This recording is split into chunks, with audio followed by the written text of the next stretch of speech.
Hello, everyone. Here we are. It's Spotlight. Spotlight's on today on a Friday instead of Thursday, but I mean, it's a good day today.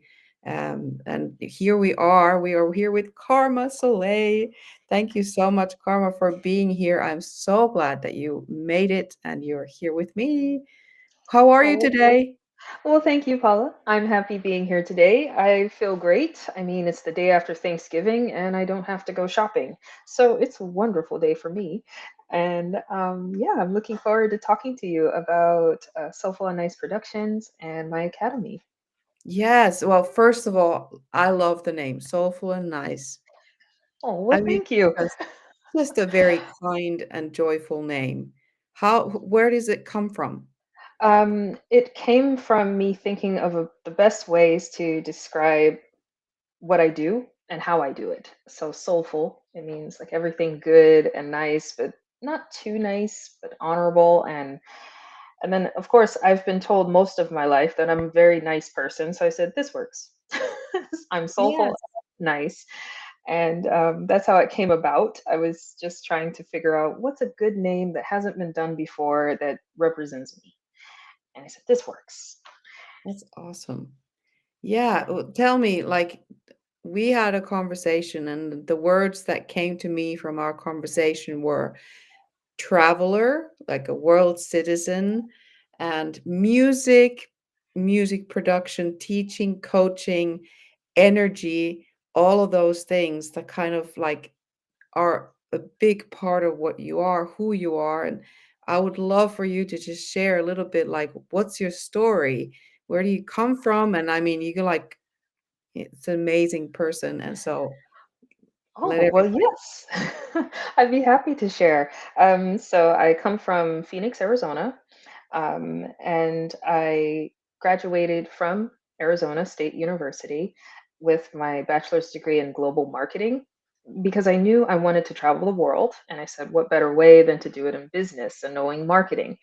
And I found myself working in corporate, but not feeling fulfilled after I graduated.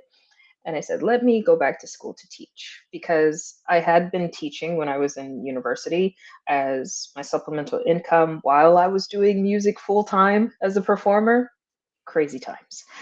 But I said, let me go back to teaching because it's the one thing that I feel most fulfilled in when I'm doing it and I don't dread it and I'm helping others. So I felt that synergy come to me. And thankfully, there's a lot of countries in the world that need an English teacher. And Mhm. I found my way through business English. I said, okay, I know business, I'm certified to teach. Let's combine the two together. Um, Unfortunately, it's been difficult to teach music in multiple countries because I'm not fluent in every language. My journey began in South Korea. That's where it all started. And then I spent about 3 years there, gaining more experience, cultural experience. And then I said, you know what? I'd like to try Europe. I liked Europe when I visited after college. So let's go back. And I landed in Germany and I spent a couple years there until COVID. And I gained a whole new set of cultural understanding and experience. And then I got stuck in Portugal during COVID. And I said, okay, I wasn't planning on being here, but what do I do? So once the borders opened again, I came back to USA, rejuvenated, and then I said, you know what? I like Europe. Let's go back. So I moved back, but this time to Spain, and that's where I have been continuing on my business with teaching and Mhm. coaching. Now, all throughout these years, I'd say it's been about a 10-year journey. Um, that I've been doing this. I have simultaneously been doing teaching, musical production, and finance. Along the way, a lot of people come to me and say, how did you do this? Like, how is that possible for someone from Arizona to just do all of this? Are you rich? I said, no, I'm resourceful. I found a lot of ways to get what I wanted, and it happened. So it was a lot of networking, a lot of asking questions and talking to people. I was relentless because I said, this is something I really want to do. And if I can do it, I can show other people how to do it. And that's my experience in a nutshell with working. But that's how I pretty much came to be more of Soulful and Nice. I had started this in Phoenix, actually, my business, but I had to stop it for a while to adjust to all of the new things that were happening, learning new languages, figuring out visas, and all of that. It's stressful. So I put a pause on Soulful and Nice until I could figure it all out. But now I'm a little more stable, and I said, yes, let's do this. Now it's time to help the world in however I can do it. Oh, that's awesome. What a story. It's like you could put like so many lives into that. You say Right. it's 10 years, this kind of journey, but man, it sounds like 10 different lifetimes. It felt like that. And then I got a dog. She's my South Korean souvenir. So she's been traveling with me through all of this. And that was another layer of adventure because I'd never traveled with a dog before. And I said, can I do this? How can I do this? Again, I needed to find the resources and I figured it out. So I've been relaying my findings with other people who come up to me and say, how do you do it? Can you tell me how? And I help them. And that makes me feel good because something I've done is actually helping someone else who was thinking about it, but they were unsure. And that's when I realized I'm like, most people they have these desires to do a lot of things. They just don't know how. They don't have the knowledge. And that's why I'm going 100% more on my business right now because I know once people get the knowledge, they'll be unstoppable. They Yeah, know but how to I do it. think one other thing that you're not only knowledge, but what you do is when you help people is you plant little seeds of courage, Right. you It's like, know? hey, I'm from a small town. Well, it's not small anymore. Phoenix is big now, but I'm from Phoenix where not many famous people come from. If I can do it, you can do it. And with the Yes. right, someone holding your hand, hey, we can do this. Don't worry. You've got some help along the way because I did it all by myself. Yeah, So, well, that is the power of, you going through so many life seemingly like lifetime experiences, and right. I want to say thank you to George who said this lovely comment, enjoyable conversation. I agree, George. It Oh, is well, an thank you. enjoyable. Thank you too, George. Exactly. I'm glad you find it that way, and me too, because I believe you're just a such a good role model for a lot of people because of and I was thinking if you haven't written a book called Resourcefulness before, I think you should maybe consider that because, that is something that people often look at, I don't have the resources. Right. And that might be true in some sense, but what you always have is resourcefulness, Yes, I right? completely agree.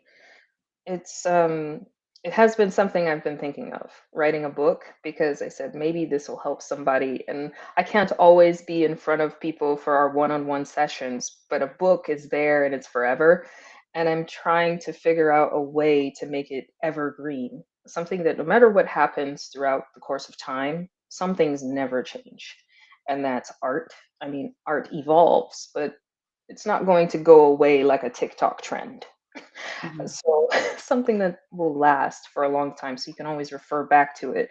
I'm still figuring out the logistics and how to do that because this is an area where I don't have the knowledge. And it's another new experience for me to figure that out. But I completely agree with your idea. Yeah. And Paula, do you ever think about making a book as well? Because you're also amazing. Your history, what you've done. How about you? Well, thank you for asking.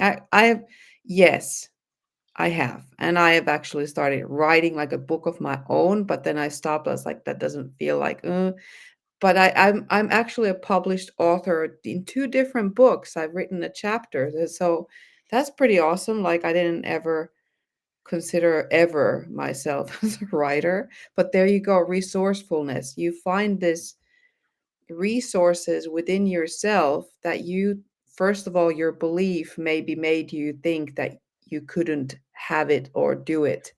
Like in my case, writing, Right. or in some cases, maybe people you've met when it comes to music or other forms of art. Well, people, you often have this idea of saying, "Oh, I'm not musical. I can't." I come from dancing. I can't dance. I can't sing. I can't do music. Everyone has music around them, right? Right. Everyone. And it's always there, and it doesn't have to be that you have to be the opera singer or, the pianist or whatever, but how would you say people can be resourceful when it comes to creativity and arts and things like that, that maybe somebody at first has this thing in their mind that says, "Oh, I'm not creative. I'm not artistic." I hear that a lot. When I tell them how many instruments I play, they think I'm a genius, and to me, I just think I practiced something for a very long time. But maybe there is some genius to this, but I'm not sure. It's just that's the mindset I take when someone says, "Oh, you're so amazing, you're a genius," this, and I'm thinking, "You are a genius too. There's something that you do consistently all the time that you're practicing or doing, and you're really good at it. What is it? Let's find it and let's expand on it." And I do feel like a lot of people need that extra boost of encouragement. Um, there's not constructive positivity going to each individual person out there. Most people hear, "You can do it," very generic terms, but if it's a specific person that has had a hard time with doing that thing, they probably don't believe they can do it. So we need that constructive, positive encouragement directly about them. Like, hey, you made that dinner the other night and you said you couldn't do that and it was fantastic. So you can do it. It like relate it to them and their life. Connect the dots. Like Exactly. they need Yeah. that. Everyone, I need that too. Well, So we we all all need need this. that, right? But that's where also the power of coaching comes in, and good teachers are able to do that, and that's what you do. You do both of those. You do teaching and you do coaching. Right. So what does that look like? For example, let's say coaching, because that's maybe something that a lot of people who would be listening or watching this could be interested in. What does it look like when you do that? Like what kind of people do you coach and what do you coach on and all this? That's a great question. So when it comes to my coaching, I like to know more about them and their goals, like why they sought me out for help to begin with, and where they would like to go. And it's kind of like a doctor, like you're feeling sick and you need to know what's wrong and then get a treatment plan or a cure. That's my model towards things. So once I know the problem, I can design a treatment plan that can help remove the problem or lessen the problem. But I'm 100% after removing the problem because nobody likes problems. And that's how I start. And most people who I'm speaking with, they come from all walks of life. I've been coaching recent college entrants, like freshmen, sophomores, when they've been accepted into new schools and they don't know where to start with organization and how to manage finances or their life. And with some of them, it's English coaching as well, like businesses. Some professionals seek me out because they need help with a certain division in their company, and this is not their area of expertise. So they hire me on as the liaison in between, most especially from non English speaking countries. They hire me and say, "Hey, we need somebody to speak on behalf of us in the US or the UK markets because you understand that. You've traveled the world. Help." And I help them out with that. And I've even had some students that are 60 plus years old. some of the interesting conversations that we've had has given me more knowledge about life in general. So even though I'm helping them, they're also helping me. Mhm. They're teaching me indirectly about the various and multiple situations one can experience in life. We Mm. we all have, the same kind of you're born, you live, you die. We all do that. But there's so many different things that happen in between that. They're very small. And I've learned that when you hear these stories, it expands your mind. And one of the main things is to have that open mind, especially when you're trying to set a goal. Um, a lot of the times people are so adamant and stuck on, I must do it this way so that this can happen. This is the only path, this one and then Mhm. the two. There's not one A and one B and one C. And I'm telling them, hey, life is not that predictable. We need to have one A, one B, one C so that you are better prepared for the randomness of life and Mhm. what will happen. And that is helpful because expectation is kind of the root of most, if not all, disappointment. Mhm. So if you're prepared as much as you can be prepared and you plan how you can plan, you'll be less disappointed and you'll be more um, resilient to the Mhm. type of challenges that may come into your life. And these are the type of people I help, and most of them, they're happy. They spoke with me. They feel like a extra pep in their walk after our conversations, like an aha moment. And for me, that's amazing because not all of my clients need to continue with me. Sometimes they just need to take one session, one moment with me, and they're like, "Wow, I never thought of it that way. I can do this." And then I don't hear from them until maybe a long time later, maybe years go by or months, and then I get an email saying, "Hey, Karma, thank you.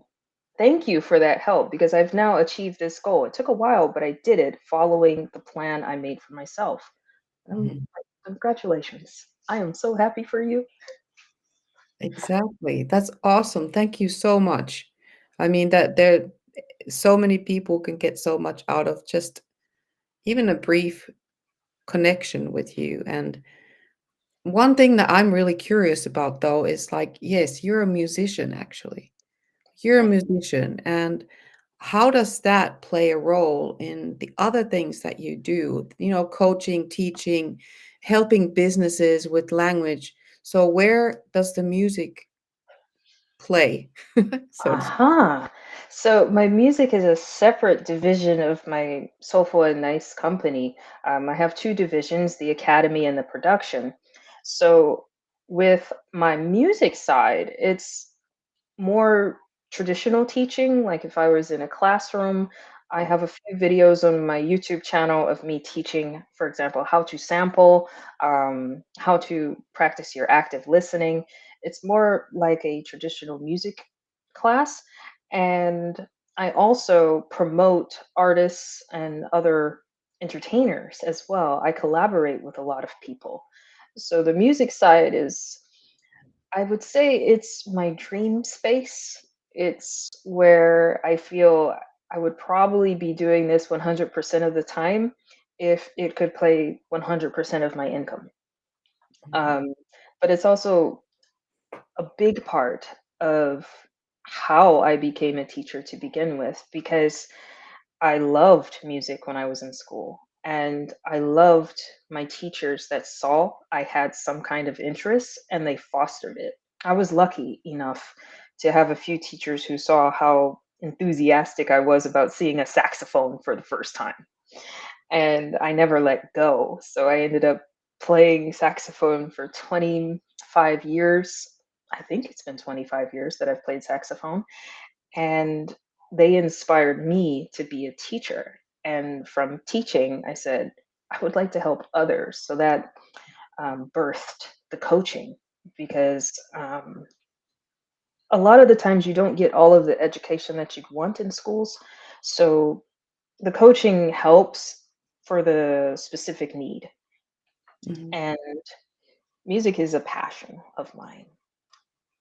So I am often seeking and networking with any kind of artist, be it animator, graphic designer, uh, interviewer, anyone who has ambition, drive, and love for the arts. It could Mhm. be painting as well. I love to collaborate and then highlight them on my website, in my blog, and on my YouTube channel.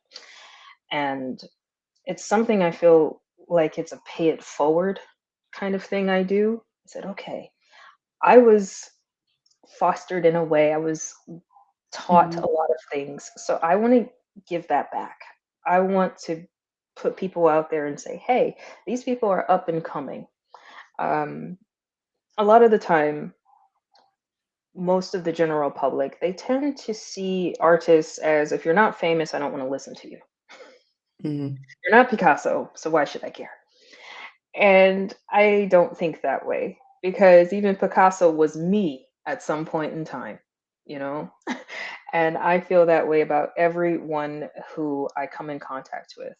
I said, Mhm. you're not famous now, you're not renowned now, but at some point in time, with the perseverance and consistency, you will be. And Mhm. I like to just promote other people who haven't been given that chance, that opportunity, because that's what was given to me. And I Yes. love paying it forward. Like, yes, help the Yeah. community. Thank you so much. I mean, this is awesome, and I think there are so many people that who could reach out to you, whether it be artists who are looking for, some kind of a platform, somebody who is shouting out their name and being like, "Look here," which is Yeah, they should get in touch with you, and also people who are looking for that, that little bit of coaching. And it's I think the whole base, the whole foundation is in the music. It's in that creativity and perhaps that is your has been the biggest source of your resourcefulness is because in music in arts you always have to find different ways, you have to know how to improvise, you have to know how are you going to go about these tricky situations and things like that. That helps everywhere. So thank you so much for sharing. We're like over the 20 minutes already because we could keep going for like 2 hours yes, probably. yes, we could. But I think now it would be the best time to how do people find you the best? Or how could they get in touch with you? They can go to my website and fill out the contact form. That is absolutely the best way because it goes directly to my email. Mhm. What's your website? It is soulfulandnice.wixsite.com/soulful and nice. And I'm Okay. also Googleable. So if you just type in soulful and nice anywhere, you'll be able to find me and connect with me easily. Oh, that's great. Thank you so much. And Well, thank you. we'll put those links in the comments so people can follow up from there. And thank you so much. I mean, I think we could do another chat in the future because we have a lot more to talk about. And so Yeah, for sure. I Yes. really appreciate you coming here. And I appreciate everyone. Thank you, George, for making that comment, and everyone who has been here throughout this conversation, and everyone who's watching the replay. Thank you so much. Please put in your comments in the comments. We don't always see the comments here in this studio when they come, so we will look at them afterwards. And so, yes, we look forward to hearing from you. And thank you so much for following. And thanks again, Karma. It was my pleasure. Well, thank you, Paula. Thank you for inviting me to chat with you today. Yes, thank you, and see you soon. Next week is another spotlight with another guest.